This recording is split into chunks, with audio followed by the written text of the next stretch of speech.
Stuff. How about you, Michael? Yeah, I had something quite similar to you actually. It was during my SSM, which is a special study module, and just looking at patients with heart problems, and basically I was on a clinic, and the registrar asked me to listen to some heart sounds on one of the patients. I knew where to listen, but I didn't know what I was listening for. So I'd listened in on the different areas of the chest, and she asked me what did I hear, and I just looked at her blank face and was like, I'm sorry, hands up, I don't know what I'm listening for. She didn't ask me to look up on it, but I decided I should look up on it because it's quite important. I decided to look up on it. I went on the internet, I heard a few sounds myself. I came up into the labs and listened to a few heart sounds on the few machines that we have. And in my second year exams, they came up. So I was able to mention, okay, this is what I'm listening for here, this is what I'm listening for here.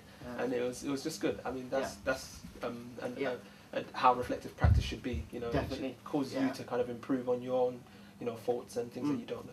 Yeah. So I think that was really good. You won't forget that now. Yeah, never. Hopefully not.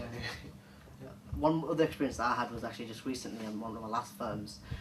Was in the final year you do an assistant house officer job where you just shadow the F1 doctor, and you don't do anything else. Literally, you do split half the jobs with the F1. Basically, the F1 left me on the ward to deal with her jobs because they had teaching to do.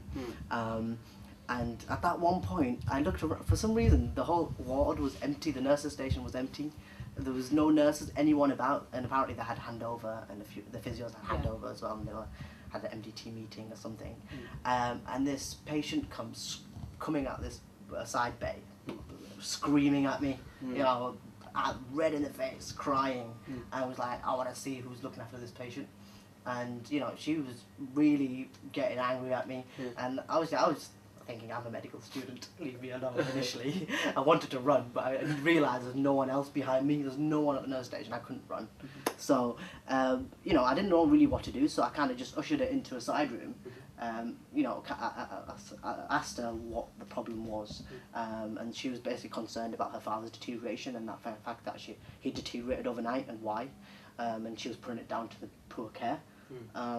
So I didn't really know what to do, so I initially, because I couldn't get through to the F1s because they were out teaching, I couldn't get through to the registrar because the registrar was on a course.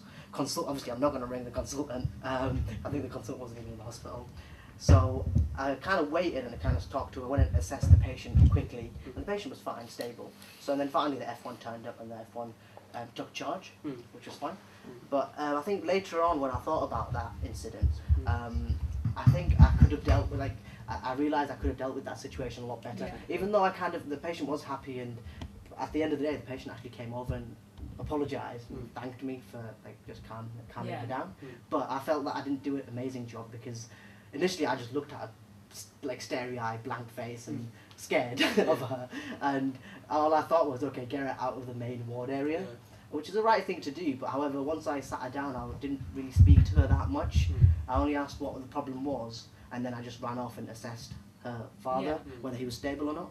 And fair enough, that was the right thing to do, but I didn't really listen to her concerns. I didn't really listen to her why was she angry, whether she, if she's had anyone with her, and her father was unfortunately terminally ill. So I could have been more sensitive. I could have been spent a little more time speaking to her.